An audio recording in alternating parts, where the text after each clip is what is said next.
not been any issues. I just want to continue that. If you feel as though you cannot maintain your decorum at this time, it would be the appropriate time to leave. If you feel as though you cannot maintain your decorum. All right, fantastic. All right, Madam DA and Mr. DA, are you ready for me to bring the jury back in? Yes, sir. Yes, sir. Mr. McWilliam, counsel, are you ready for me to bring the jury back in? Yes, Your Honor. Yes, Your All Honor. right, Sheriff, we can bring the jury. Yes, Your Honor. Thank you.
Once again, please remain quiet.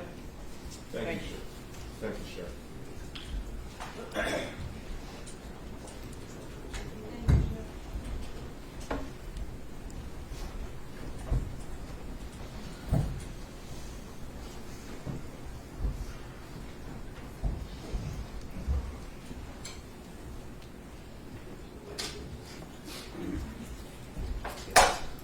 All right. Thank you, Sheriff. Let the record reflect the jury is back in the courtroom. Ms. Nestor, if you'll stand, please.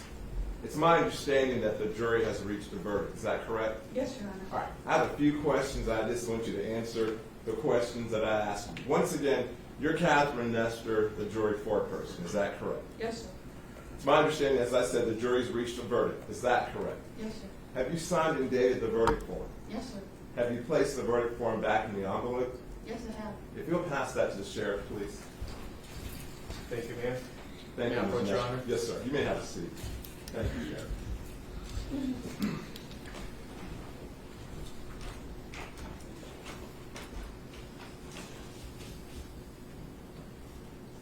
Mr. Hernandez-Mendez, if you'll stand and face the jury. Madam Clerk, if you will announce the verdict.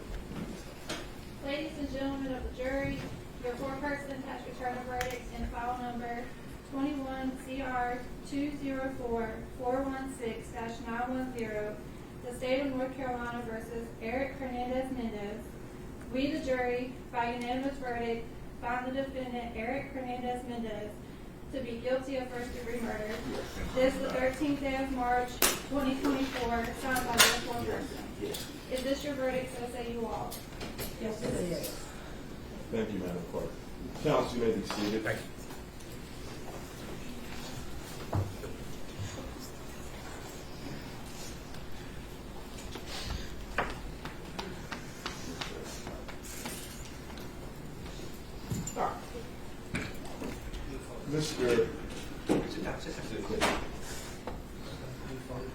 Mr. Lively and Ms. Newton, anything further for this juror? No, Your Honor. All right. Mr. McWilliam and counsel, anything further for this juror? No, Your Honor. All right. All right. Ladies and gentlemen, first, I want to thank you for your service. If you recall throughout this trial, I've said to you over and over again, we will continue with our work. We'll continue with our work. What I don't tell you is the work that you have to do when you go back there as jurors to work together, because it's a job that you have to do. And it's a job that we appreciate. I told you during jury selection that jury duty is a duty of citizenship. It's an obligation of citizenship. You've taken this seriously. You've taken notes. You've been attentive. You've been on time. And I know you understand that. But now there are a few things I'm going to tell you. First, I'm going to release you from the admonition that I gave you, Ms. Nestor, you and your colleagues, including the alternates. I'm going to release you from that admonition. You can talk to anybody you want to about this case. But I would caution you, be willing to say whatever you tell that person. Be willing to say the exact same thing if your colleagues were standing beside you, number one. Number two, you will receive a paycheck from the clerk's office. It's nominal. I'm not sure if it's even going to cover your court or your parking fees, but you will receive a check very, very soon. Number three, you will not have jury duty for the next 2 years. Yes, I see Ms. Nestor clapping. If you get a letter from the clerk's office saying that you have jury duty, you can say that Judge Gregory says, I don't have jury duty for the next 2 years. If you get a letter from the federal government, do not mention my name whatsoever.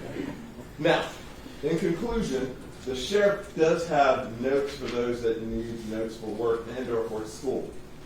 You've sat through this trial for over 2 weeks. I think you have a right, if you so choose, to watch what we're going to do next, as we're going to proceed into sentencing next. You're not required to stay if you don't want to. It's a crowded courtroom. Ordinarily, I would have you, if you wanted to stay, I'd have you sit in the audience. But since it's a crowded courtroom, you're welcome to stay in the jury box if you so choose. But for those of you that want to leave, the sheriff has your notes for you for work and or for school, and he is going to collect your badges. And as far as your notepads, I'm assuming you left them in the jury room. I can promise you, I'm not going to see your notes. The lawyers are not going to see your notes. The sheriff is going to destroy your notes, so you don't have to worry about that. But for those of you that want to stay, feel free to stay. For those of you that want to leave, at this time, you are free to leave.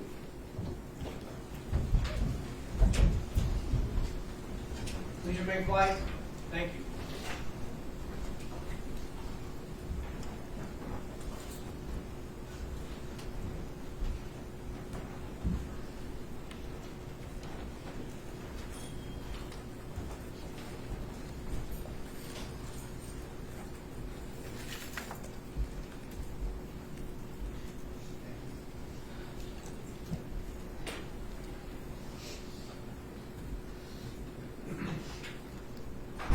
All right. Let the record reflect that the jury has left the courtroom. I would assume respectfully that, given the fact we're in a crowded courtroom, if a juror wanted to stay to watch sentencing, the court gave them that opportunity. So it would be my intention to proceed to sentencing. Any concerns with that, Mr. DA, Madam DA? No, Your Honor. Mr. McWilliam, counsel? No, Your Honor. All right. Yes, sir. Your Honor, at this point, the state would pray judgment in this matter, and there are several people that would like to give victim impact statements. Yes, and Mr. Lively and Madam DA, you know, I'm always fine with the people that want to give statements if they come and have a seat at the DA's table while they're doing that. That'll be fine. You can call who you're ready to call.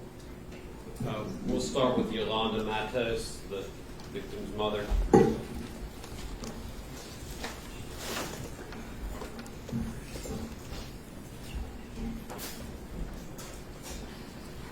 Thank you, Mr. Lively, for letting her have that seat. And Ma'am, you can have a seat. I'm just going to ask you if you will state your first and last name for the record, and if you'll spell your first and last name for the record, please. You need my last name or my name, Both. my last name? Yeah, first and last. My name is Yolanda, Yolanda, Matos, Matos. Yes, ma'am. All right. Can you move that microphone a little closer to her, Ms. Yes, ma'am, Ms. Matos. Judge, my name is Yolanda Matos. I am the mother of Christina Matos. I never imagined being here fighting for justice for my princess. It is very difficult to express my feeling for the loss of my daughter. As a mother, when given life, I never imagined my own daughter living before me. The children are supposed to power the parents, not another way around. Not only that, but that she was taken in the most cruel and horrible way in a space that was her home, where he's supposed to be safe. On her birthday weekend, when she was supposed to celebrate her 20th birthday with her friends and family. As her mother, I wanted nothing but the best for her. Christina was only 20 years old, and she working hard to find ways to achieve her dream and goals. But all those hope and dream were gone.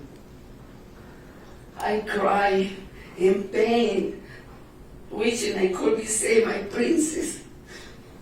I lost one of my children, and I can never get her back. Even after 3 years, I cannot grieve without finding out the truth. I cannot find peace, not knowing why my adorable daughter was taken away. No amount of therapy and medication can work to erase this deep agony within my heart. To see picture of my daughter Christina with stabbing and bruises all over broke my heart. I think to myself over and over again, how could this happen, and why would someone plan this? She did not deserve this tragic ending. No one should have the right to take another one's life by their own hands. As you can tell in picture, she suffered and fought until she called no anymore. Christina had compassion and open heart for others. She understood from having immigrant parents how hard life can be and giving Eddie the opportunities to have a better future. But in exchange, she got killed. As a mother, I know who Christina is, and I have always been proud of her. I watched her grow up, and it breaks my heart to hear and for things about who my daughter was.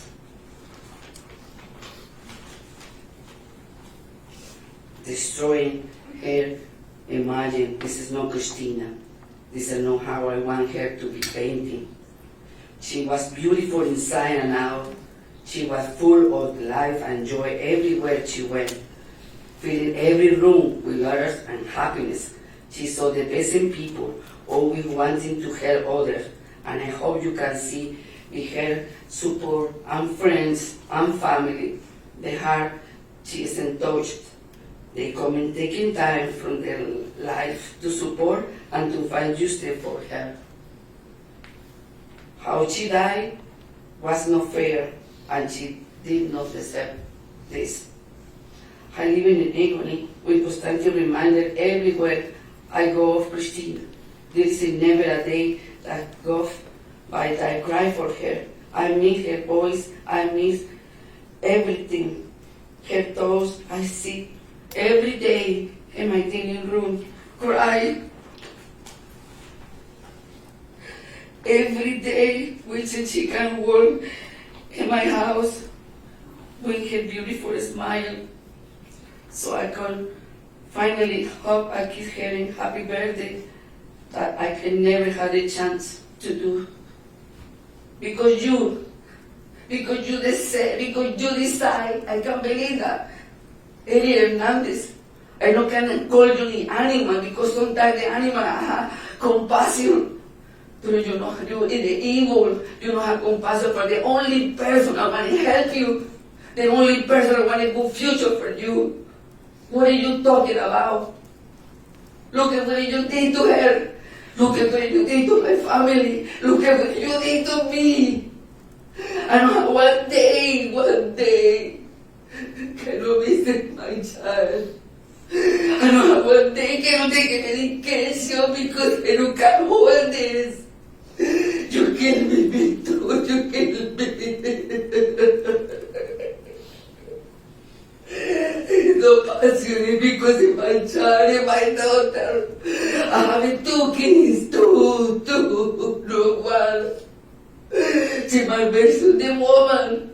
I never did I never cheated, she graduated, never, you know what, it is more difficult in me, like, I can never see her again, never, I can't hold it, never, I can't hold it, never kiss. You know what is difficult for me? I only 1,000 times. I can't even every day because you take her life. Look what you did, the pain, sugar, and soap that you did to her. Look what you did to her body. You never have my partner. Never a partner. What did you do to me, to my family, to Christina?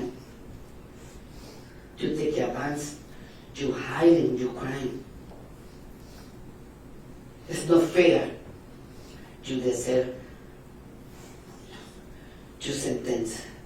Because what you did to her, and to your family, to your friends, and to me, I the mother. Hello, Christina. Hello, my kids. My kids is the only reason in my life. You know, you can be me too. Because I don't have a peace. I don't have a happiness no more in my life. Because you take the light of my beautiful daughter. When she throws you, she believed in you. Look at what you did. You take the life of her the more horrible ways. You destroy her body, the head. This is not fair. I also thank God, Jesus. You all your lives in prison because person like you and never go out because I know 100% if you go out, you do it the same thing you did to Christina. Because you're evil. And listen to me, I never pardon you. Never. Because you kill me too. You kill my family. You destroy my family. You destroy my happiness. Every day living like a zombie with medication and therapy because you decide for her, for my family, and for me. I know they said my year I'm done with that. When this life I live it, cry every day, take a medication, living like a zombie, I don't know what I do with my life. This is not fair. Erick Hernandez, you deserve your sentence. I never pardon you. I hope you live in your life in the day like I live in every day too. Like no happiness, emptiness. In cries every day because I'm missing my daughter too much. my child. How you think I feel like a mother when you talk to me like this Easter Sunday, and you look at my face and lighten in my face, and look at what you do last week, laughing and laughing and laughing, laughing for what? Hey, look at me, look at my face, look at me, look at me, look at me, evil, look at me, tell me. Why you laughing? Why do last week you were laughing and laughing? Why? You happy with what you did to Christina? You happy with what you did to the family? And your family too?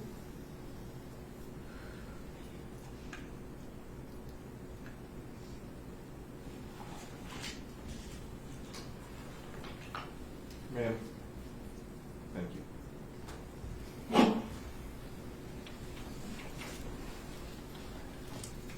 Next is Christina's father, Gerardo Matos. I believe he's using the services of our interpreter. All right.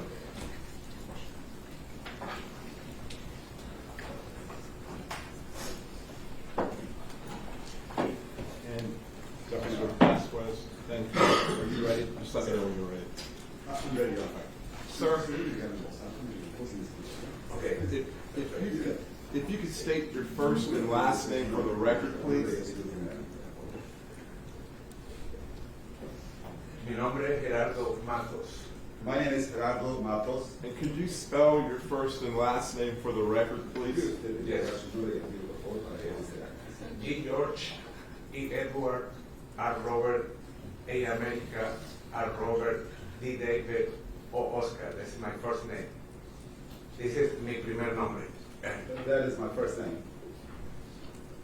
Mi apellido es Matos.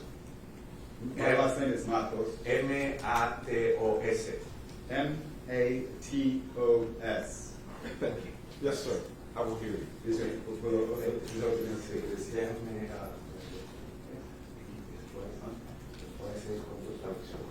I'm going to read something in English and then I'll use the interpreter. Okay.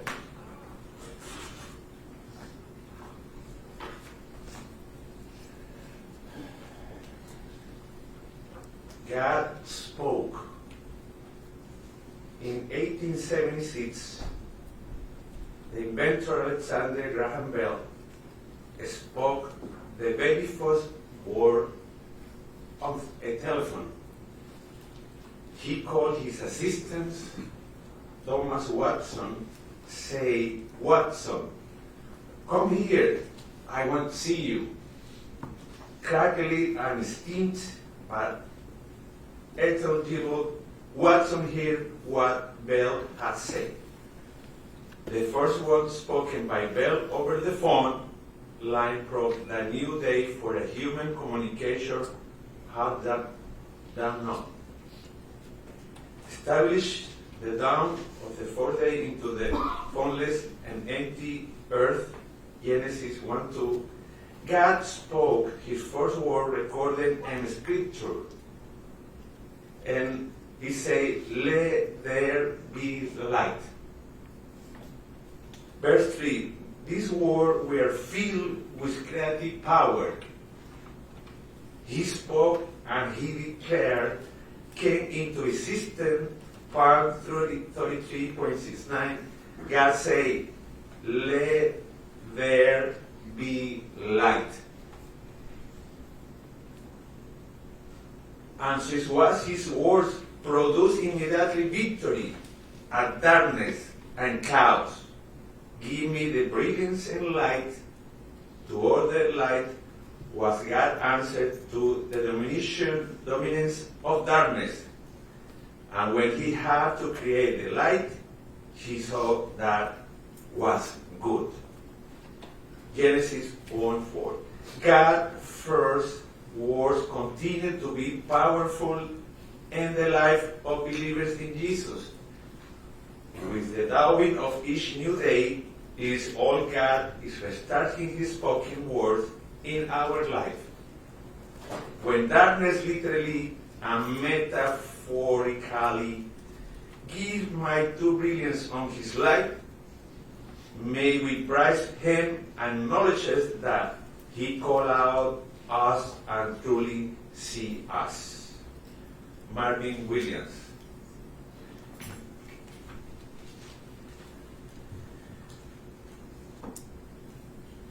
I would like to say thank you to all workers in short justice for my daughter and family in this case.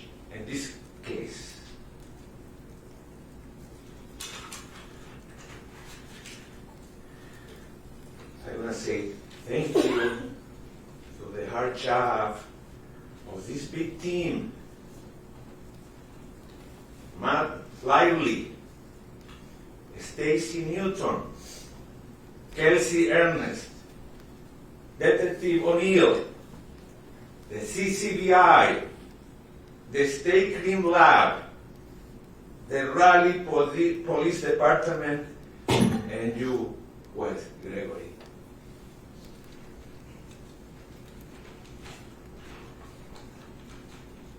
Christina was brought up in a big, strong family.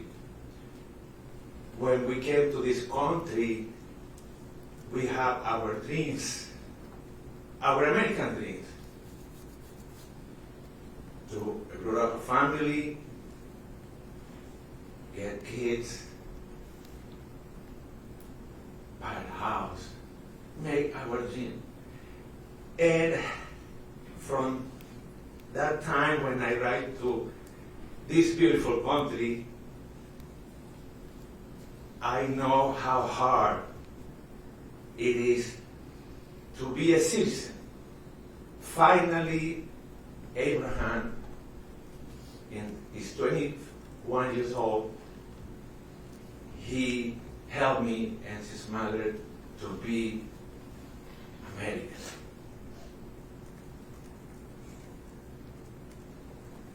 Christina, always amazing.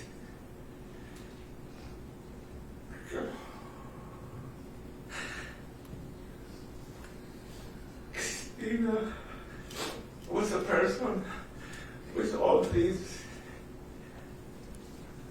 smart, and the father, when I saw her face, he displayed respect and kindness. When you see her face, you, father, and I say, let's see respect, because he was the most beautiful, my princess.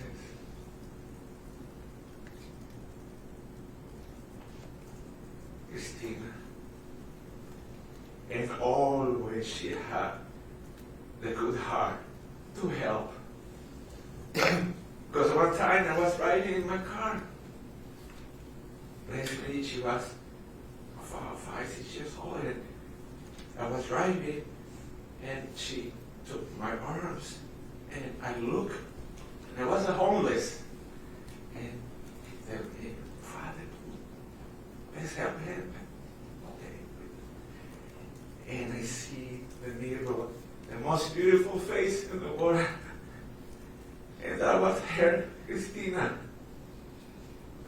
She don't matter about races, about nothing. She loved everybody. That was my daughter. I prepared her to this. Christina was a fighter. Christina was horrible. Fue brutalmente asesinada por ese hombre que está ahí. She was brutally murdered by that man who's there. Ese señor merece estar toda la vida en su cárcel, y yo quiero que no tenga tecnología, no tenga nada, ningún privilegio. That gentleman deserves to be in jail for the rest of his life, and I don't want him to have any technology or any privileges there. Esa persona que está sentada ahí es un animal carnicero. That person sitting over there is it's a carnivorous animal. Ese señor que está sentado ahí no tiene sentimientos, no tiene para nada. That gentleman who's sitting there has no feelings, nothing for anything. Se lo pudimos ver en todos estos 12 días que estuvimos aquí. We were able to see that. Riéndose, mintiendo. We were able to see this during this all 12 days that we were here, laughing, lying. Este señor, si le damos la oportunidad de estar otra vez afuera, If this gentleman gets an opportunity to be outside again, este señor va a hacer lo mismo. this gentleman is going to do the same thing. Por eso le agradezco al juez Gregory y a todos los que han tomado la amabilidad de estar aquí, dejando sus trabajos, dejando su propiedad, sus cosas, prioridades que hacer. That's why I am thankful for the judge and everybody here who were nice enough and have taken time from their lives, from their daily activities to be here.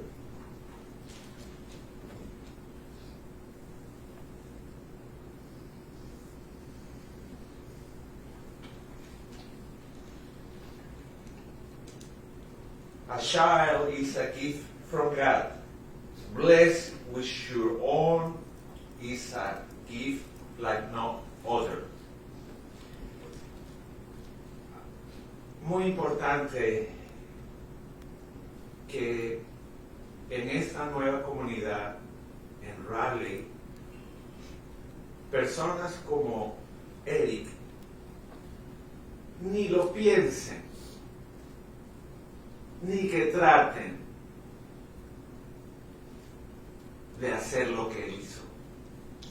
It's very important that within this new community here in Raleigh, that people like him, like Erick, to not even think, not even try to do anything as he did.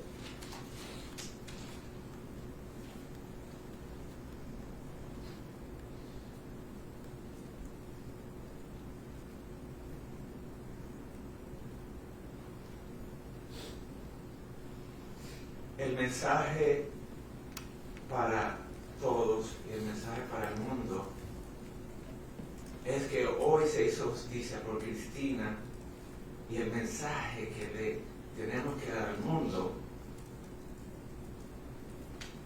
So the message for today to everyone, to the world, is that today justice was done for Christina. And the message that we have to share with the world de que ningún human, ningún individuo o ninguna persona puede quitarle la vida a otra persona. and it's that no human, nobody, no person, no individual is able to take another person's life. Cristina, en estos 2 semanas y media, ella estuvo con nosotros presente. So Christina has been present and with us during those 2.5 weeks. Cristina fue trágicamente y destruida totalmente por este animal. Christina was tragically and completely destroyed by this animal.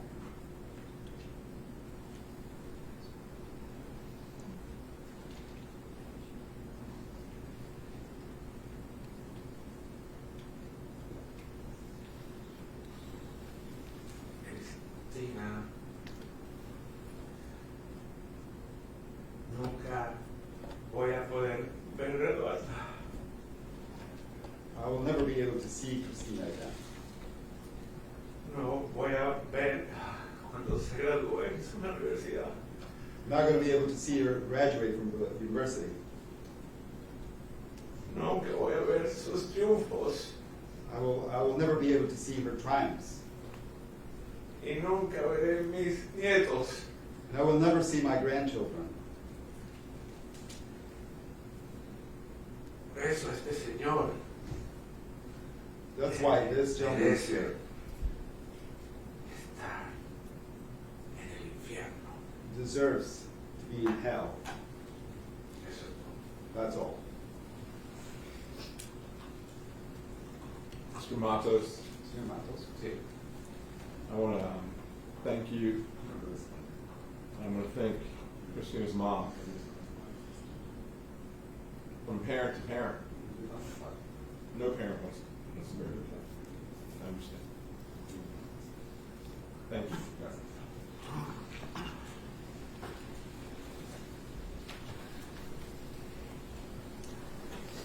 Next is Najai Williams.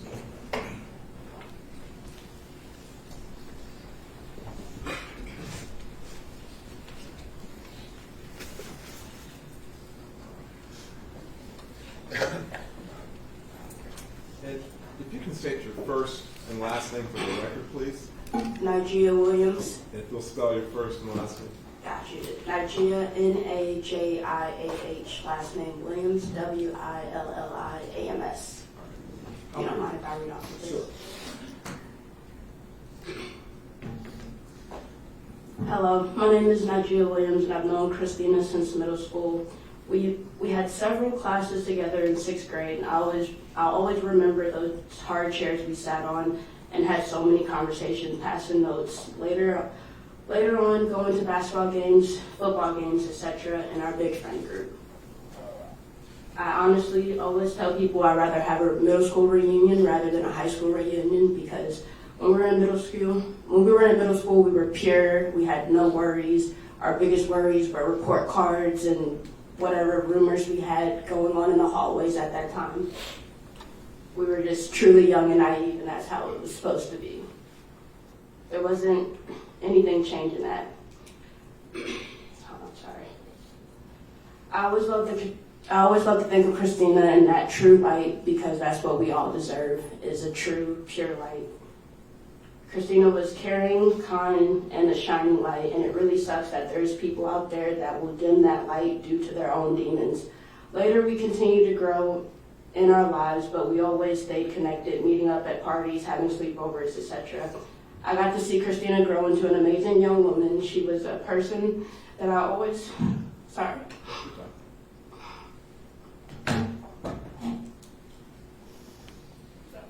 You're okay. She was a person I always thought would be around. Sorry.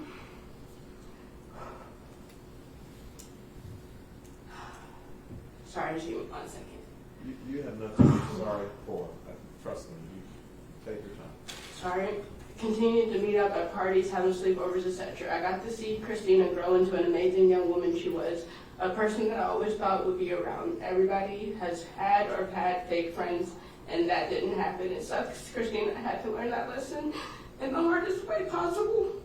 So I often go back and look at times I should have been checking in on her. Eric is the reason I don't like to argue with people anymore, because you never know when's the last time you'll see them, or when's that last time. Sorry. I sometimes sit and ponder, and for years I've been pondering, and I've realized that I've truly felt guilty, but the guilt is because of him. The guilt is because of the evil that he has exposed us to throughout our life. And guilt for things, and sometimes people feel guilty for things that isn't their fault, but good people always gonna feel guilty for things that is their fault. Unlike Eric, who has sat here and laughed and smiled to his still living family with not 1 ounce of guilt nor remorse for at least the stuff he said he did. After admitting to his gruesome crimes, he has sat and looked at photos of my beautiful friend dead, seeing him cry for 40 seconds and go back to a straight-faced monster is truly scary. I was asked to come speak to Eric's attorneys before this case started because they wanted to know about our statements. about Kaylee because I also known her since middle school. One thing that stood out in that conversation was them pointing out the fact that he seems like such a nice guy, and they of course believe that because his background is always the nice guy. I told him that I see him like a chameleon. He changes his personality due to the situation. Nice guys like him, you'll never see coming until they're standing over you and you can't get help. Nice guys like him will call you after your friend has passed away and ask for a ride to her vigil. Nice guys like him will hug you after killing your friend and crying in your car all the way to the vigil. Nice guys like him would carry half of the heart-shaped balloons you got for your friends at the balloon release. That was the last day I truly trusted anyone at face value. That's the one only thing I can thank Erick for is truly exposing evil in this world, whether or not it's a nice guy or not. You being a monster has truly showed so many people and turned them into better people in spite of you. Unlike him, Christina was always her true self, and nobody is perfect, so she had her downs, and we all do. She never claimed to be perfect, and that's why I messed with her, because she came as she was, and one thing she always had was her ups. One thing Christina always was loyal, and sometimes so loyal it made her naive, but we all are. She was young and a growing woman. She was a young, grown woman that only wanted love and good intentions at the end of the day.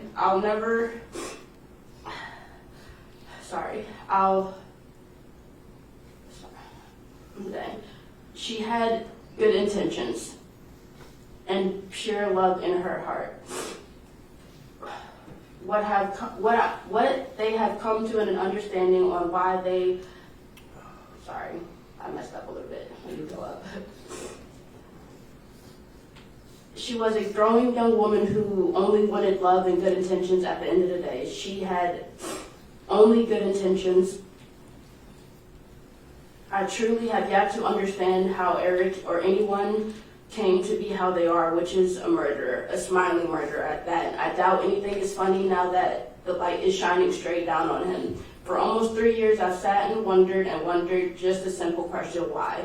Why do people do such terrible things to such beautiful people?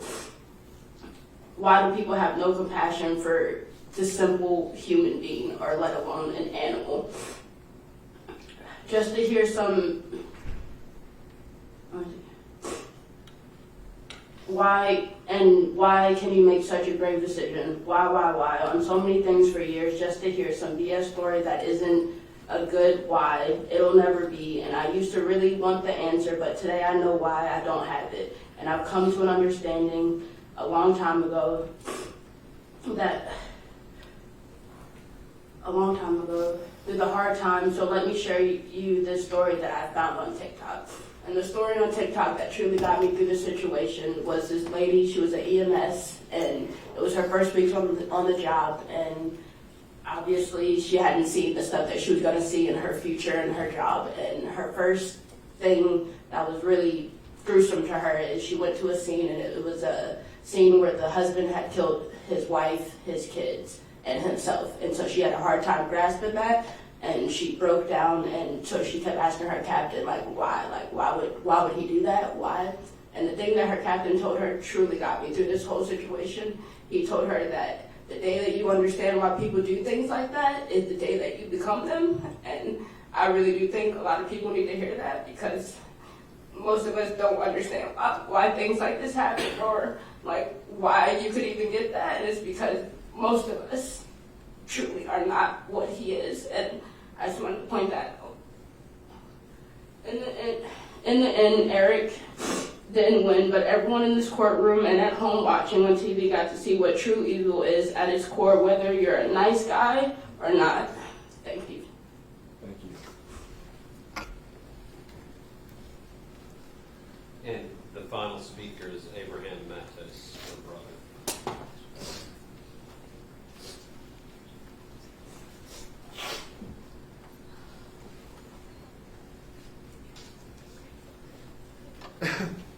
Your Honor, may we have permission to publish a photo of Christina? Sure, and let the record reflect that Abraham Matos, as I believe was the first witness to testify for the state, am I correct? Yes, And Your Honor. therefore, we have his spelling of his first and last name. And Mr. Matos, once the district attorney has the photo that's been requested, and I'll hear.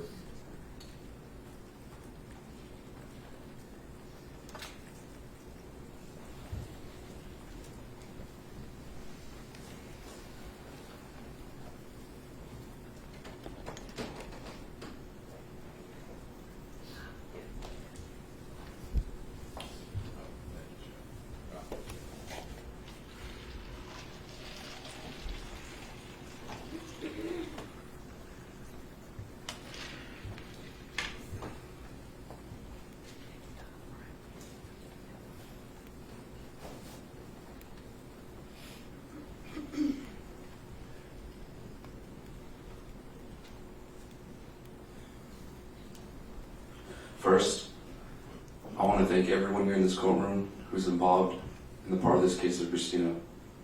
I thank the Raleigh Police Department. I thank Detective O'Neill. I thank Stacy. I thank Kelsey.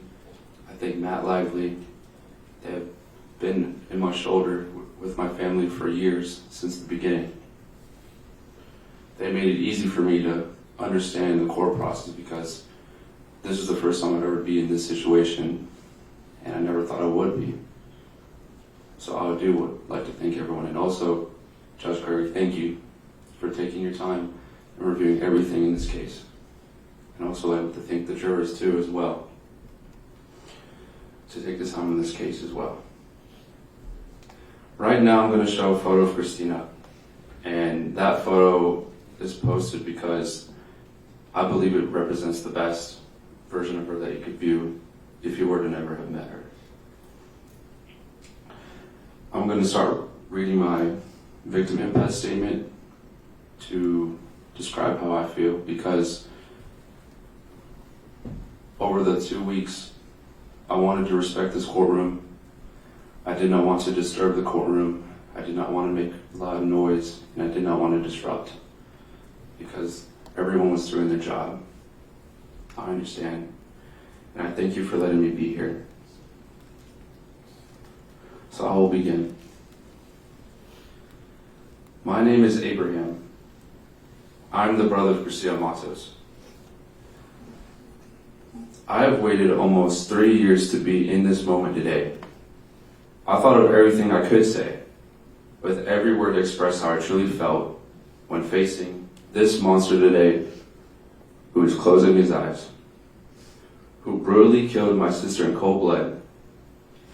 I did hold over 3 weeks of emotion to express how I feel today in this courtroom.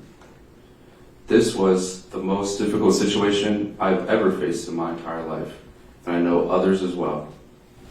I had to sit here in front of the courtroom seats to endure these 3 weeks of this trial, listening to how Christina died. Then back on February 26, 2024, I did have to be the first witness in this courtroom to describe that horrible day of April 4th, 2021, that changed my entire life. I sat on the witness stand here to recollect that very day exactly how it went. Remembering each detail I could remember to the best of my memory, but it also brought me back to that tragic day to replay it back in my head. I did not personally want to go back that day. I never thought I would have to go through this with my entire family. I did not anticipate that I would even be here now to read my victim impact statement, but here I am, facing right next to me the murderer of my little sister today.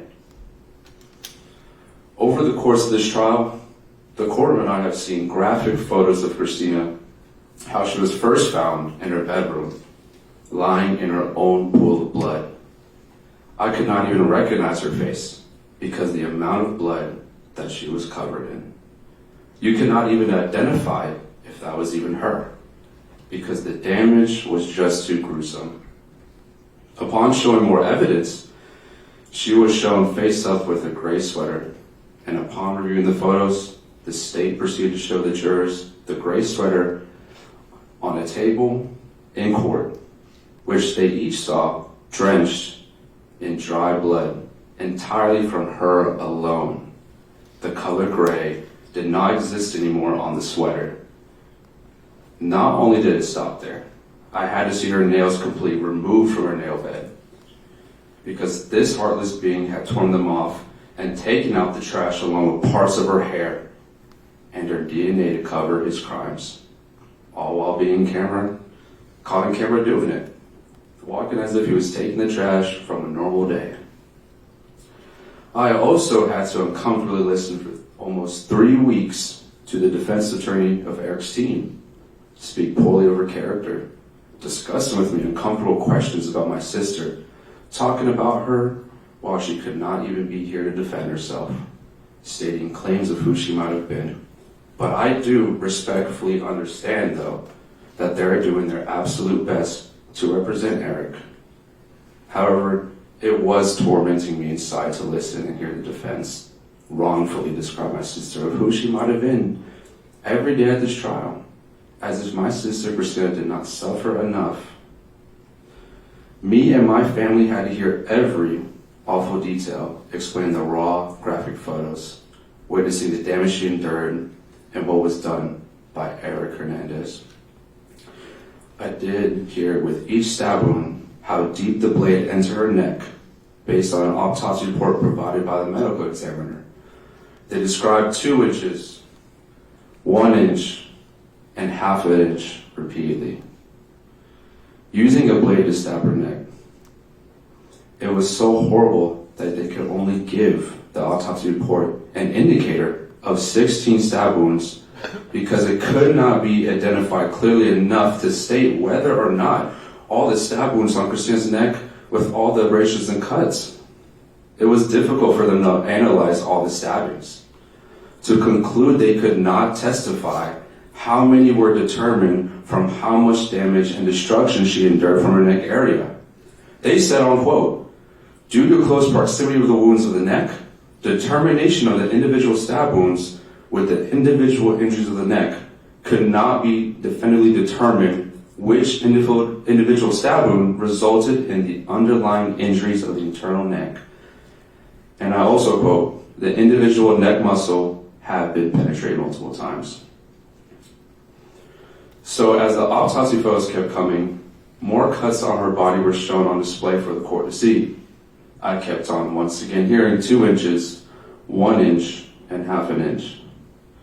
Repeatedly once more as I watched the autopsy examiner talk about her with photos on display of her lifeless body. I have suffered a great deal of torment that no family member should ever be in. I know none of you in this courtroom today want to be in my shoes listening about the Cole murder, hearing what their loved one endured, showing photos of them dead. I could not even see 3 seconds of the stabbing to her neck without breaking down inside in silence. But I can't make a reaction or gesture or motion in respect of this courtroom because you can't necessarily cry out loud, but you can see the photos. You can't react loudly, but you can watch. After break, I had to go outside the courtroom after reviewing the photos of Christina's body. I broke down in silence from what I saw. I could not completely contain myself because it was my little sister. This has forever left an imprint on me, but I had to see the photos because I did not want to deny the reality of what my little sister suffered with Erick Hernandez-Mendez. After the stab wounds description was over, they talked about the damage she had in her hands. She suffered 17 incisions on her left hand and 14 on her right hand. On the photo, her right hand thumb was missing in the autopsy photo, with her bone sticking out, and both her hands were inflamed by bruising, maybe possibly from fighting for her life to stop him from killing her. Now, me describing this to all of you in this courtroom today is nothing compared to the literal pain that Christina felt when she was choking on her own blood. While alive in her last moments and feeling every single agonizing second of torture that this man, Erick, has put her through, it was confirmed that she was alive to a minute, to a few minutes, meaning she was alive while enduring sharp force injuries to the head and neck. She felt the pain of her neck being torn by the blade, ripping through entirely half of her neck muscles, and she felt her hands being sliced trying to grab the blade from Erick, a roommate that she never thought would put his hands on her, murdering her in a horrible end of her life. You can keep shaking your head. The indicators of her death were excessive blood loss and stab wounds to her neck. She was alive when she felt the blade coming into her neck. She did feel her life fading away, watching her last vision of life go dark at the hands of Erick. Her last memory in this world was him ending her life. She did fight with Erick because she wanted to stay alive. Christina used every inch of strength she could muster in her body. While her body was giving up on her from the stabbing, she fought with him so much that the blood loss she was suffering from her neck made her unconscious. She tried to survive because she wanted to live, but Christina couldn't hold him off. He overwhelmed her, and he put Christina through all her final moments on earth alone, without me or her loved ones by her side, comforting her through this traumatic last moment in her life.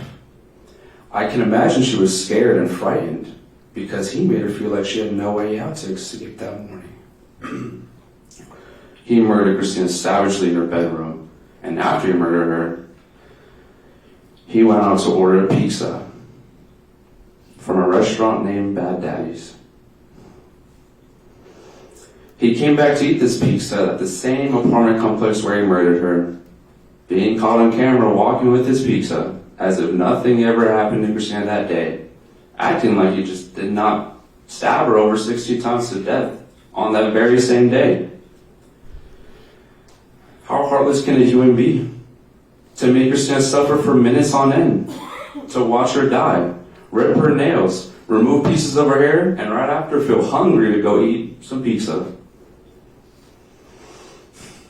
If we were all in her shoes on April 3rd, we would know how exactly frightening it is to not be able to speak or have limited breathing from the stab wounds, because the blood was entering back into the brain, and the bleeding could not have a proper way to operate in the body due to the immense amount of blood loss. While all this trauma is happening, at the same time, the stabbing continues to wear each of your muscles, and your lungs is ruptured with no hopes to escape. And the blade that keeps hurting you is not ending or stopping any of the frightening experience happening to you.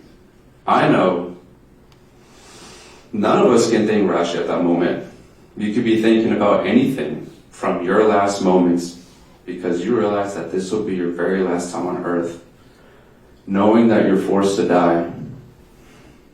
Then at the same time, while you feel yourself dying, you are looking at the person who thought would never hurt you, the one person making you see the dark at your final moments. In this case, that person is Erick Hernandez-Mendez. To me, I hope no one endures what my little sister went through. I will not wish this on my worst enemy, not even this unremorseful being sitting by the side of me who smiled all week that you see here, and now just shaking his head. It's chilling to witness watching him act as if nothing serious is happening to him right now, because he is more interested if he will get in trouble within this trial than truly thinking about what he has done to Christina. She's the real victim of this case. But to me, in this trial, listening to all the evidence provided is too painful. Too painful for Christina to suffer and feel her last moments. I could only imagine what her last moments were. But the only person who really knows in her last moments is Erick. I waited 3 long years later to be here to know what happened, because I did not know everything that happened to Christina. Erick knew everything before this trial ever occurred. He knowingly proceeded to lie to his mother, lie to me, lie to my mom, lie to Detective O'Neill on April 3rd. No, April 4th. Okay. Once the trial came in motion, he was able to review all the state evidence, then dared to testify on this very stand in the courtroom, insisting, after seeing over 113 pieces of evidence in this courtroom, that he did not do it. That he was trying to protect Christina from another roommate, claiming that Christina said to him, "Help me." Then he claimed she said, "Let me die." And then he claimed, "Tell my mom I love her." It was unbearable to listen to him talk. He added more pain to my mother's trauma from losing Christina, making her imagine potentially what my sister could have said. My mother should have never gone through listening to him lie about her last moments. But he chose to include it anyway, regardless of how my mom felt in the trial. My mother will never have her daughter back, but he wanted to ensure that she knew that she had to know what Christina said, according to him. But to be honest, his story was full of lies. It does not take half a genius to know the story was made up to ensure that he would not suffer sentencing at the end of this trial. Even in the end, he used my sister's death to escape the consequences, trying to hopefully convince people that despite all the evidence being shown, that he is a hero that attempted to help Christina's life from the hands of another person. Christina probably did say "help me" to him, but not because of someone else. She was saying "help me" because Erick Hernandez-Mendez was killing her with no intent to stop. He's the only one in this courtroom who knows her last words because he watched her life fade away in his hands. Even now.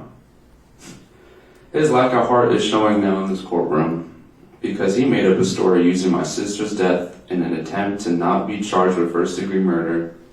This entire 3 weeks of this trial, he has been smiling, laughing, making gestures to his family that this will all go away and that everything will be okay. Well, I'm here to tell you, Erick, that this will never go away for you. And this will never be okay. Because you are convicted with first-degree murder. You will never get past what you've done to Christina. You can still smile and laugh if you want to, as you have been for these past few weeks now in court. But in a few minutes after my statement is finished, you will not have much to smile about anymore. Because between the both of us, Erick, between me and you, I will not be the one who will wear the orange jumpsuit right after. It will be you. So you can kiss your suit and tie goodbye. 12 jurors chosen by you, who are not biased to my family or yours. They have decided you are guilty. 12 full jurors. You can still convince your family to this story, but not the jurors or the majority of the people who sat here to review all the evidence with an open mind. Her death will not be accounted for you. Not one death here in this courtroom will be accounted for. You have chosen to forfeit Christina's life, which means you have also chosen that your life is forfeited as well. Forever to live at the state prison of North Carolina. Still, you will have the luxury of your family calling you, listening to you, and feeding into your delusions with them. Though my family and friends, our luxury is that Christina got justice today. So for me, that's still unfair in comparison, because your family and your friends in this courtroom can still visit you after this. You know, if that's what they would like to do after, to support a convicted murderer of first degree. I will leave it up to them if they want to support. Or they can show empathy and condolences from now the real true victim here. Christina Maria Matos. Because she was the only one who suffered the most in this trial. Not me. What I feel now does not compare to what Christina felt. I do hope each of Erick's family members and friends tries to have an idea of the burden Christina carried for Erick and understand that if they're in my shoes, they can see why I'm saying this to them right now. And to Erick, who they each have a connection with, if roles were reversed right now, where Christina killed Erick the exact same way, savagely stabbing him to death to leave him on the ground, view his photos where he's found lying in a pool of blood, proceeded to watch the autopsy photos, then seen the attempt to clean the murder scene with the same evidence provided, submitting over 113 pieces of evidence, while the defense speaking poorly on Erick's image, to find themselves watching Christina smiling on the defense stand, going to testify a bunch of lies that he'd sit here and lie to all of you. After enduring that torment for 3 weeks, we are experiencing that for Christina. They would then have an idea to understand why I'm expressing the way I am right now. Because they would immediately try their hardest to get justice for him. Who wouldn't? They would then maybe know how it feels to fight for justice as hard as my family's doing right now from the other side. I only hope there's empathy, respectfully, because I could blame them for all other things. I could blame them for the fake marriage. I could hypothetically say they supported it. My family did not, and we've never met any of them. I could also claim they put a huge burden of responsibility at my sister from the age of 19 to 20. They haven't once reached out to thank us for Christina doing such a huge favor, because I can imagine they didn't consider her safety on her behalf. I could also guess that they did not want us to know. I could also assume they all manipulated her, letting no accountability exist when it came to supporting an illegal fake marriage that could deport him to Mexico and put Christina in jail. But I can blame that's all their faults right now, looking at each of them, but I'm not going to do that. I'm not going to blame them or say it's their fault, because I don't know any of them. I only know what Erick has done this trial, because in all honesty, I do admire their strength and their determination from the family of his and his friends. They stayed until the very end to support him because they believed in him and trusted him. They sacrificed to be here. I know it's hard for them to sit here and listen to this entire case about him, especially while being on the defendant's side of the courtroom. That's not easy to do at all. They saw a version of Erick that we all did not see in evidence of this trial. And it hurts me a little inside that I had to watch one of his friends break down on the witness stand because they truly do believe he will not hurt anyone. I felt for her. Erick may have been a kind man to them, but on April 3rd, 2021, he was no longer the Erick that they knew. Not anymore. He lied to all of them since the beginning of April 3rd and in this trial, potentially using them as his get out of jail free card. Erick, not only have you lied to this courtroom, you have lied to your mother. You lied to O'Neill. You lied to my mother, and you lied to me. But most of all, you lied to Christina. Now that you are convicted of first-degree murder, you have also lied to your own family and friends. I do hope they can see that they were let down by you and that they were tricked. Because you tricked my sister after all. To marry her to get your papers. You knew. You knew this whole time you could manipulate her because she understood what not many could understand. The struggles of being an undocumented immigrant. Christina's seen that struggle with her parents. My mother and father are no longer immigrants because when I turned 21, I helped sign the papers to give them naturalization in this country. Erick, I understand. I too understand the struggles of being an immigrant. I'm a part of the Hispanic community. I'm Venezuelan, like Christina. But you took advantage of her and her kindness to you. You never deserved it. You do not deserve anyone risking anything for you. You are a traitor to your kind, a killer to the Hispanic community. Do you also remember when you went to an interrogation room? You talked about being the top #1 student in your class and how smart you were at Liberty University.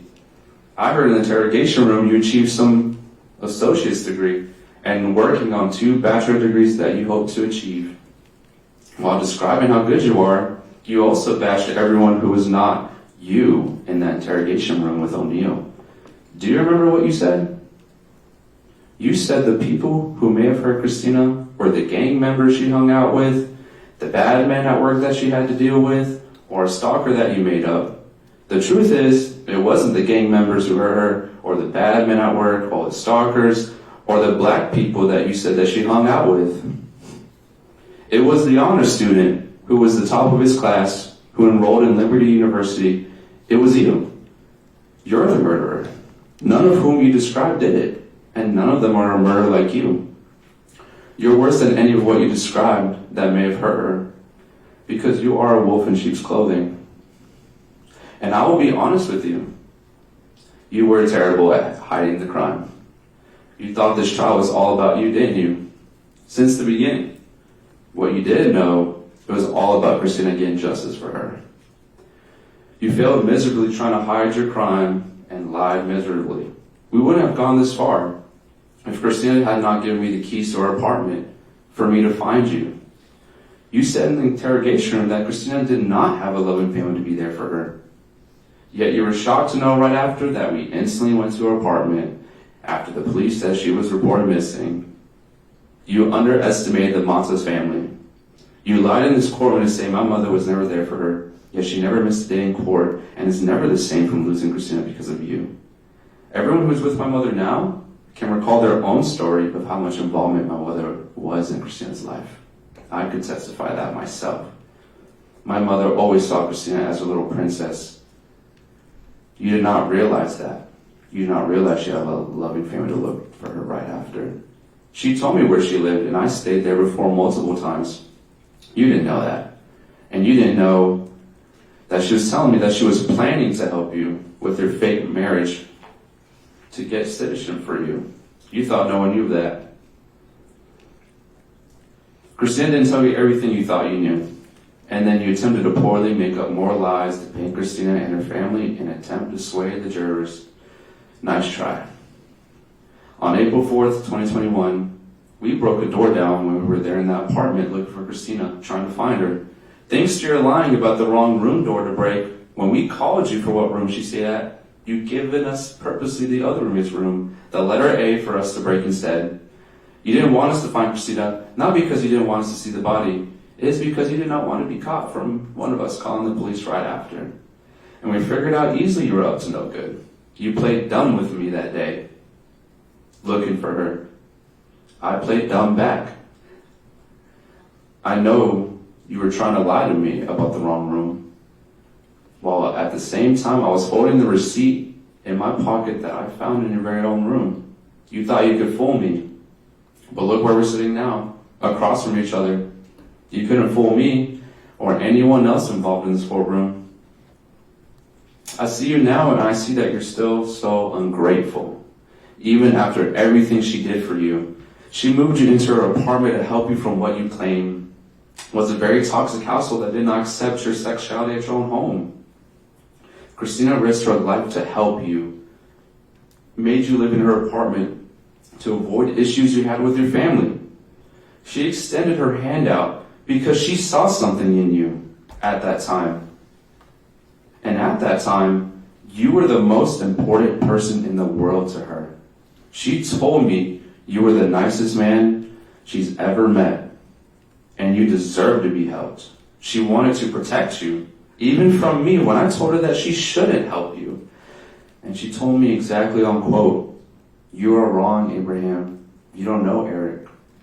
I do know him." And to you, Eric,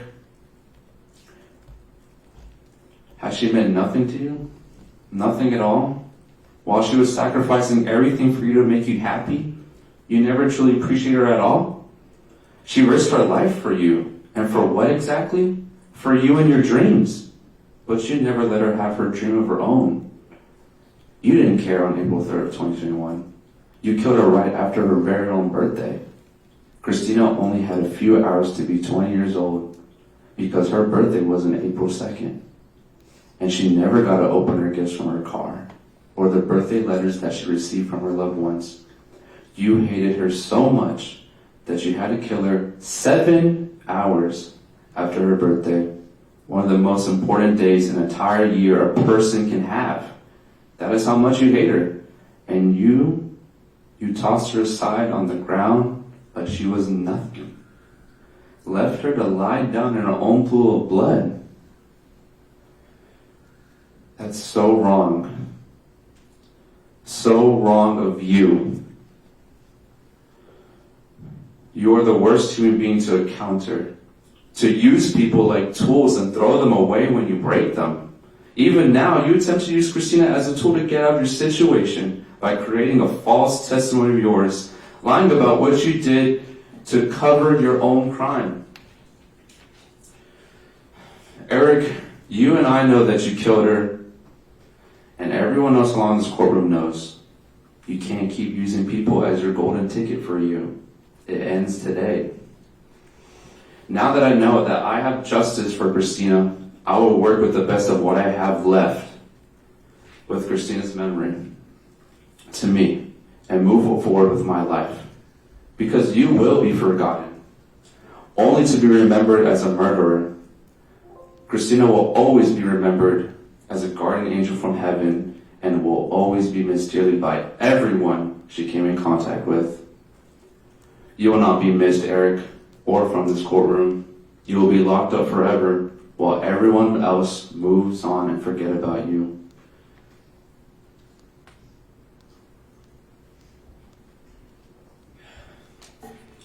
Finally, after waiting for almost 3 years, I am now here at this moment. I can say that it's over for you, Erick. It stops right here in this courtroom. You, Erick, you may have hated the fact that you were stuck here, listening to me describe what you've done to Christina for many minutes now. You're unable to stop me from talking to you. You may hate the fact that you're powerless here listening to me and my family exposing you for murdering Christina in front of everyone here today, with your family in attendance, completely outmatched by the decision of the jurors. It probably feels very unfair, doesn't it? Now imagine feeling unfair being convicted for the rest of your life. You coward. How do you think Christina felt when you cornered her in her bedroom and she had no way out?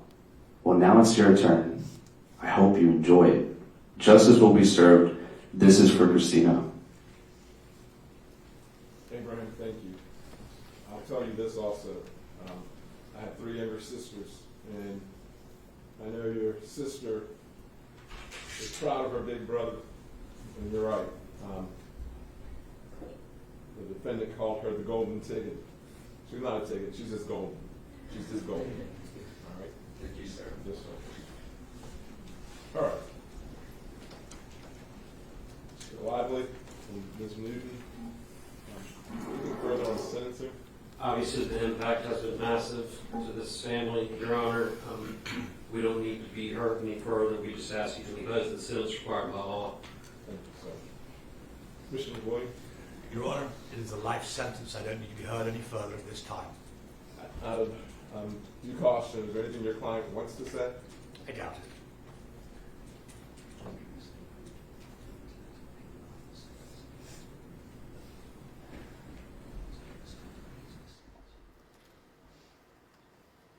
There you are. He's ready to be sentenced. All right, well, I'm not going to belabor the point. I think the family has said everything that anybody could say. I did say that anybody in this courtroom is a parent. If you're a parent, I don't care. I know a lot of things were thrown out here about, education, race, sex, gender, all of that. None of that matters. When you're a parent, you love your child. And when you take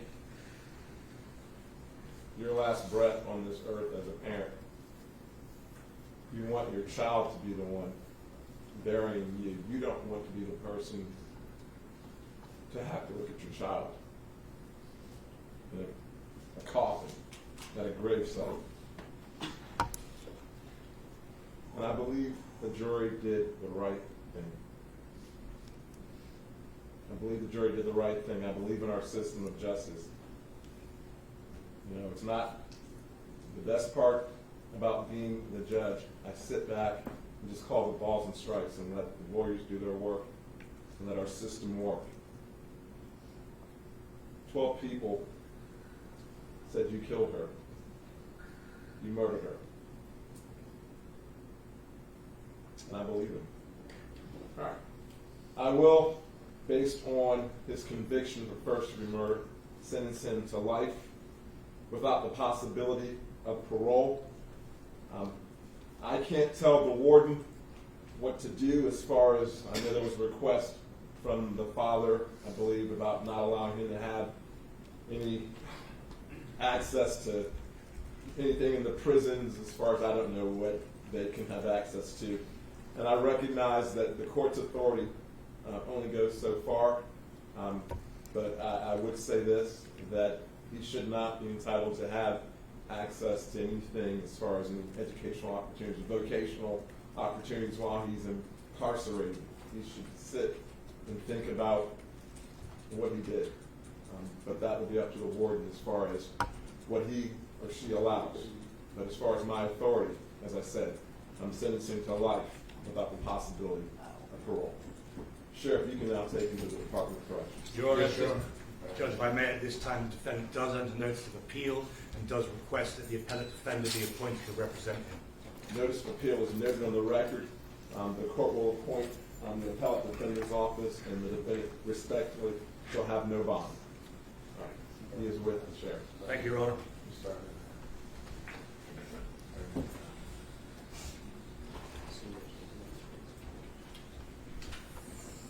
All right, Lieutenant Donnelly, Deputy Collins, I believe that is it for the, I'll do that for the first time. You can sign and die. All rise.